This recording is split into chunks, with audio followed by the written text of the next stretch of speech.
פרשה לחיים, פרשת משפטים ושקלים. שבת שעברה היינו במתן תורה, ברקים, רעמים, הר סיני, מתן תורה, אנוכי השם אלוהיך וכו' וכו'. עכשיו אנחנו נוחתים ישר לאיפה? לתוך בית משפט. מה קורה בבית משפט? על ההתחלה בן אדם גונב משהו, מוכרים אותו לעבד.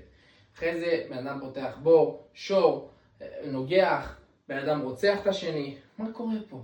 השני לא מתן תורה, מה עכשיו נכנסנו לכל הבלגן הזה? איך זה? מה קורה בבית משפט? בלגן. מה אנחנו צריכים את כל הדבר הזה ישר אחרי מתן תורה? תבוא, תספר לי על מלאכים, תספר לי על קורבנות, תספר לי על משהו מעניין. תכניס את חומש ויקרא פה. מה קרה עכשיו פתאום נכנסנו ישר משפטים? ולא רק זה, אנחנו נסתכל, ואלה המשפטים שתשים לפניהם, ואלה מוסיף על הראשונים. זה מה שרש"י כותב. מה הכוונה? כמו שאלה נאמרו בסיני, גם אלה נאמרו בסיני. יותר מזה, לעשות צדקה ומשפט, טוב לאדוני מזבח. מה זה? בן אדם שהולך מבית משפט וכל הדיונים האלה והזה, יותר טוב מקורבנות. מה הולך פה? אני חייב להבין את זה.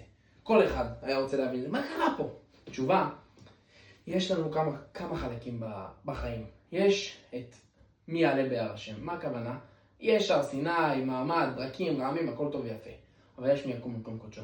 תשובה, אחרי שאתה נמצא בהר סיני, עלית, התחזקת איזה יום כיפור אחד, או אפילו כל יום כיפור, פעם בשנה, או איזה הנחת תפילין בבוקר, שמירת שבת, כשרות, לימוד שיעור, לא משנה, כל דבר שהוא.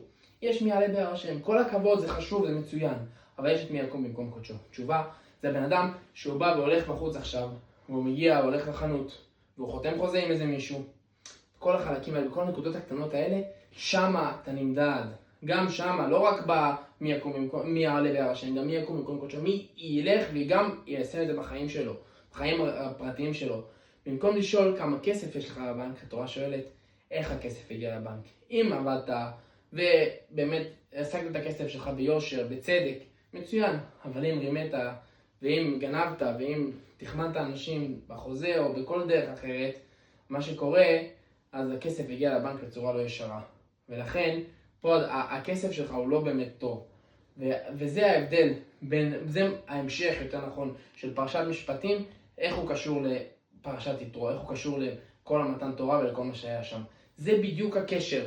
כמו ששם היית בהתעלות, ברעש וזה, גם לחיים שלך הפרטיים, גם לחיים שלך הרגילים, תלך באותה מידה, באותו צורה ובאותו דרך. שבת שלום וברך, תפיצו את זה הלאה.